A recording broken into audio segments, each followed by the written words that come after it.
Dari ateis menuju Islam, kisah influencer yang tak biasa.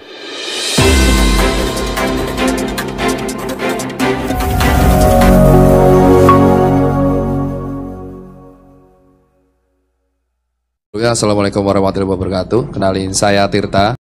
Siapa yang tak kenal Dr. Tirta, influencer yang aktif memberikan sosialisasi dan edukasi terkait protokol kesehatan sejak wabah COVID-19 melanda di Indonesia. Pemilik nama lengkap Tirta Mandira Hudi itu menjadi seorang relawan penanganan COVID-19 di tanah air, alumnus Fakultas Kedokteran Universitas Gadjah Mada atau UGM Yogyakarta. Itu mengaku senang karena dapat terlibat dalam gerakan-gerakan kampanye protokol kesehatan. Ia berharap jerih payahnya bernilai ibadah di hadapan Allah Subhanahu wa Ta'ala. Lelaki 29 tahun itu terlahir dari kedua orang tua yang berbeda agama. Ayahnya merupakan orang Jawa dan Muslim, adapun ibunya berasal dari keturunan Tionghoa dan non-Muslim.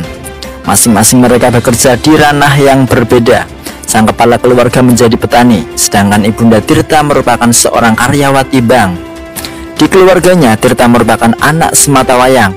Ia tumbuh besar dalam situasi yang serba terbatas. Seisi rumah pun terbiasa hidup dalam kesederhanaan. Terkait pendidikan agamanya, Tirta mengaku sejak usianya masih anak-anak dirinya mengikuti agama sang ibu, yakni non-Islam. Namun lelaki kelahiran Surakarta, Jawa Tengah itu tidak begitu religius dengan agama non-Muslim saat itu. Ada satu peristiwa yang menimbulkan trauma mendalam baginya. Pada tahun 1998, berbagai daerah di tanah air mengalami letupan-letupan sosial. Ya, krisis ekonomi. Banyak orang yang tidak puas dengan kondisi ekonomi sehingga mudah terprovokasi dan menimbulkan kerusuhan. Di Solo, Jawa Tengah, ibunya terjebak dalam sebuah huru-hara. Saat itu kantor bank tempatnya bekerja sudah terkepung api. Pilihannya cuma ada dua, meninggal dibakar atau loncat. Ibu pilih loncat, kata Tirta beberapa waktu lalu. Sejak saat itu, Tirta muda mulai memahami bagaimana kelompok etnis tertentu dapat menjadi sasaran amuk orang-orang yang tidak bertanggung jawab. Ia pun mulai sensitif terhadap isu-isu suku, ras, dan agama atau SARA. Pada puncaknya, Dr. Tirta memilih ateisme yang menjadi pilihan hidupnya. Akibat terpaksa terjun dari lantai 2 gedung tinggi, ibunya mengalami cedera cukup parah. Meskipun nyawanya selamat, Tirta mengenang ibunya kemudian menjadi sakit-sakitan. Akhirnya dokter memvonis mengidap penyakit tumor. Keadaan itu semakin membuat Tirta muda frustasi. Dirinya kian tidak mempercayai kasih sayang Tuhan. Tirta menuturkan dirinya mulai mengalami perubahan sejak lulus SMA. Ia mengaku bersyukur karena lolos seleksi masuk UGM Yogyakarta. Apalagi jurusan yang ditempuhnya cukup prestisius, yakni kedokteran umum. Di tanah rantau Yogyakarta, dirinya bertemu dengan macam-macam orang. Kalau di Solo dahulu, ia cenderung dikucilkan sehingga berkawan hanya dengan sesama keturunan Tionghoa. Namun selama di kota Gudeg, pergaulannya kian luas dan beragam. Dalam berteman, tidak membeda-bedakan antara pribumi dan non-pribumi. Bahkan banyak teman dan sahabatnya yang Muslim. Ketika kuliah di UGM, aku bertemu berbagai macam karakter orang. Dari situ aku mulai terbuka, ujarnya. Dari kawan-kawan yang Muslim itu, Tirta pun belajar mengenal Islam. Di antara yang membuat terkesan adalah kisah Wali Songo dalam menyebarkan syiar agama Islam di tanah Jawa. Baginya, dakwah para mubaligh legendaris itu sangat membumi, sebab perkataannya berbasis kebudayaan sehingga betul-betul ajaran Islam tertanam dalam benak masyarakat.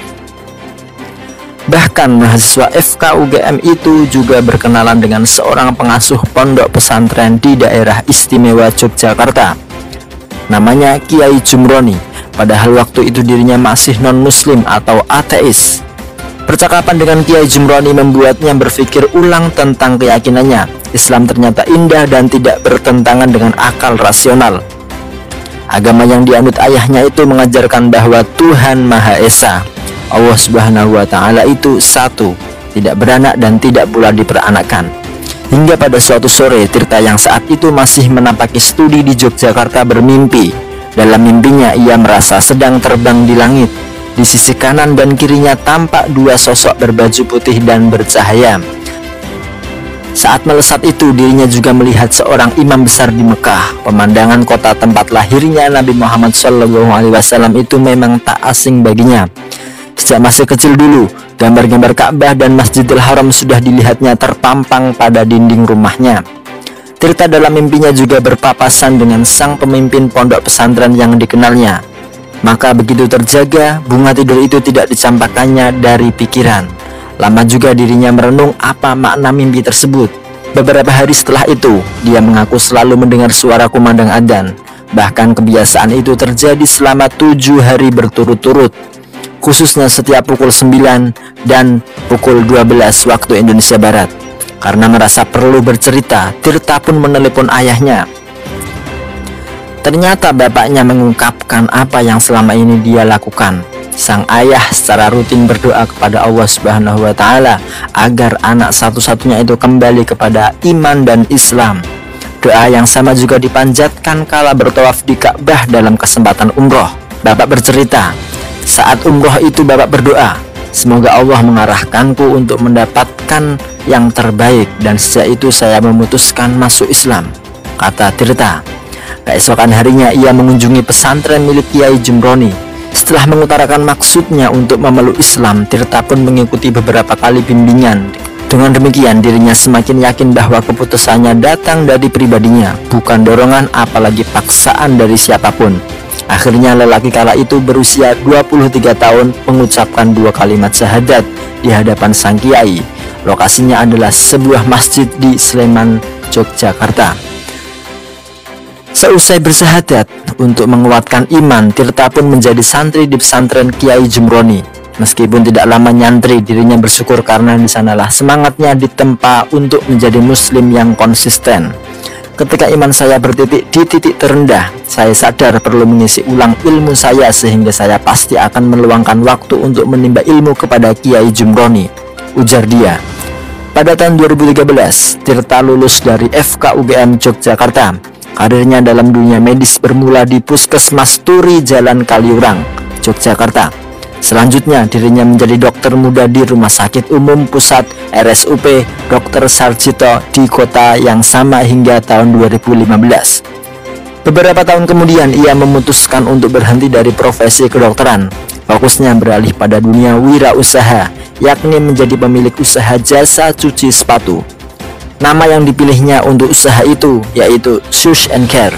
Salah satu ujian hidup yang pernah dirasakan terjadi pada 2018. Kala itu dirinya divonis menderita bronkitis akut, namun kini dirinya telah pulih dan terus menjaga kesehatan. Shoes and Care pun kian berkembang. Hingga saat ini perusahaan itu telah memiliki lebih dari 25 cabang di berbagai kota besar se-Indonesia. Bahkan baru-baru ini cabangnya telah ada di Singapura. Aku masih punya satu cita-cita yang belum kesampaian. Aku mau buat rumah sakit dari duitku sendiri, di mana itu mewadahi dokter-dokter muda yang baru lulus. Insya Allah rumah sakit bisa berguna untuk rakyat, khususnya mereka yang memiliki keterbatasan finansial, kata Dr. Tirta.